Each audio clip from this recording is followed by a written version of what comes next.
Hi there, I'm Ewan the Therapist. Welcome to my channel.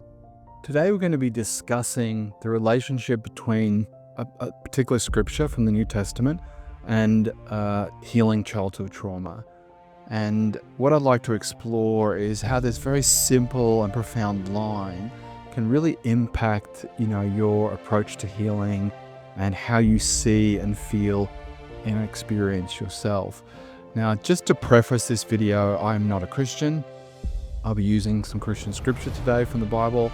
I'm not a Buddhist. I don't belong to any particular religion, but I do value spiritual wisdom that's been, that's been there throughout the ages in all spiritual traditions. And what we see, at least in my opinion, is the original psychologists, inverted commas, were sages, mystics, because they had an understanding and they speak to our experience of pain and our experience of what it is to be human and where and how we find meaning and how do we relate and hold ourselves in the world with others and ourselves.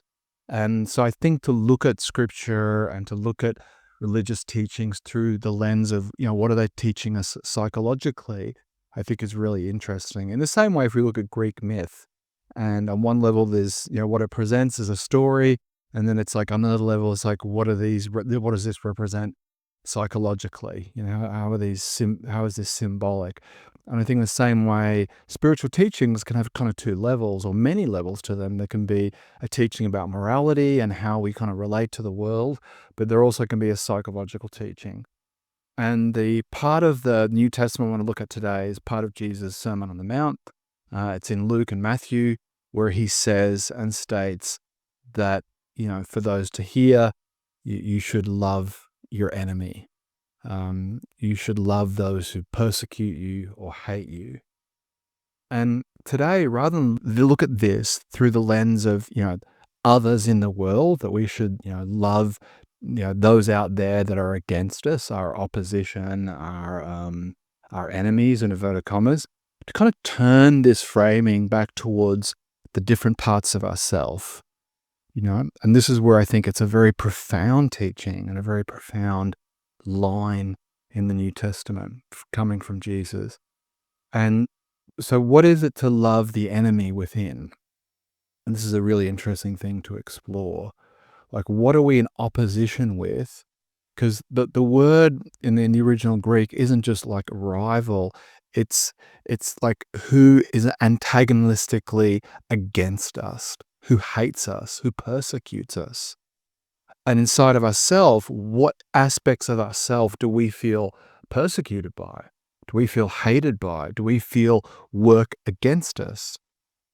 And as you're watching this video, I'm sure you can think of some things inside yourself that you feel like you're really trying to defeat. It could be your addictions. It could be a weakness. It could be a lack of will. It could be a number of different things, your inability to let go of control, your anxiety, your depression. What is it inside of us that we feel we're trying to defeat, that is our enemy, that is a thing that we have, an issue we possess, that if we could only defeat and conquer this issue, then we would be so much better, so much healed. And what's being presented here is another angle. Like, what would happen if instead of looking at this issue, let's just take anxiety. Like, I have anxiety. Anxiety is my enemy. It stresses me out. It makes my life difficult to enjoy. It's this problem I have. It's my enemy.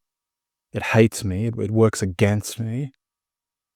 And what I'm going to do, instead of battling with this anxiety, conquering this anxiety, instead, I'm looking to love this anxiety. I'm looking to develop a kindness, warmth, and tenderness to this thing that I once battled with, that I once saw as an enemy that I need to defeat and conquer. And what that does, it creates a very different feeling to how we come at ourselves. And I think this is one of the kind of more fundamental, foundational principles as we embark on some kind of healing journey, that how do we develop and nourish a feeling of softness as we come up against these things inside ourselves. And we're very much in a culture that rewards and frames everything as battles. We're in a war against cancer, a war against poverty, a war against this, a war against that. We're here to defeat our enemies. And Jesus is proposing something very different. To love your enemy, to love that which you're in opposition to inside yourself is very different.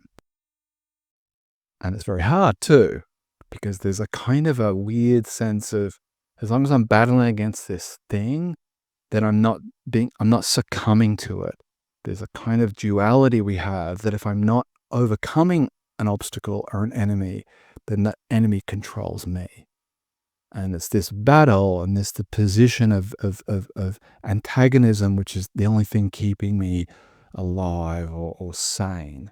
If I let that go, if I change that, but we're talking about a different paradigm altogether. We're not talking about succumbing to or living in this duality of either, we're ruling over or ruled by. We're softening. We're looking at, let's say, our anxiety from a position of love, and we're befriending and caring for that which we previously saw as our enemy. And so much of healing childhood trauma and therapy can kind of be reduced to like a set of skills or a set of tactics or a set of methods that you need to employ.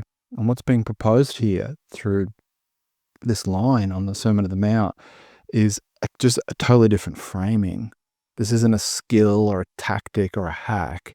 This is a fundamental position we take to that which we're in opposition to soften, to feel kindness and compassion and warmth and curiosity and understanding. Like, what is this thing? What is this anxiety? What does it want from me? Why is it here? Where did it come about? How do I love what's here?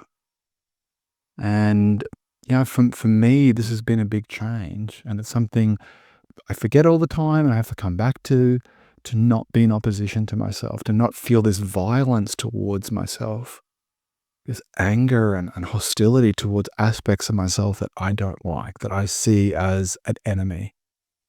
And to remember this, to soften, to relax, to feel this warmth and tenderness to parts of myself I normally bristle and fight against. It's very liberating. It's hard, but it's very liberating because it gives us something to come back to. It's also very powerful because something happens when we love something that's in opposition, that we feel we're in opposition to. When we love our enemy and we love what persecutes us inside ourselves, something transforms, something heals. It's a risk. There's a surrender, there's a softening, but I would suggest you try it. Just think of something that you feel like up to this point you've wanted to defeat and conquer. And what does it feel like experientially to soften to that, to be curious about what that is and to love that and see how you go. Thank you for watching. Thank you for getting to the end of the video. If you've enjoyed this video, please like and subscribe. If you've got any comments about your experience of loving your enemy, I'd love to hear from you. Please take care. Bye-bye.